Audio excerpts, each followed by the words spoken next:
In March 2020, we were all told to go home and stay indoors to help stop the spread of COVID-19.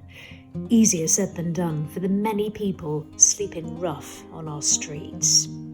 But since the start of the pandemic, staff and volunteers at KCAH have helped more than 120 people off the streets and into somewhere safe to sleep and self-isolate.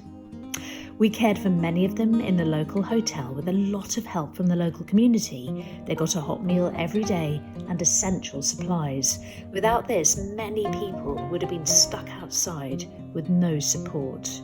People like Darren. From my point of view, walking around the streets all night or then trying to find somewhere to stay safe during the day, because generally you don't feel safe on the streets at night. And obviously since COVID struck, since the pandemic, it's been a game changer for everyone. Hopefully the good that will come out of it means that people will get a base, people will start addressing some of the problems they have, both socially but also whether it's in terms of addiction or depression or other mental health issues. But essentially none of it will be able to get done without KCAH. There'd be a lot of stranded people and there'd be a lot more lost souls than there already are in Kingston.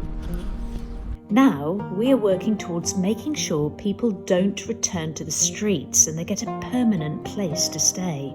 So far, KCAH has helped nearly 20 people out of hostels or hotel rooms and into shared houses or flats. Often it's their first real home for a very long time.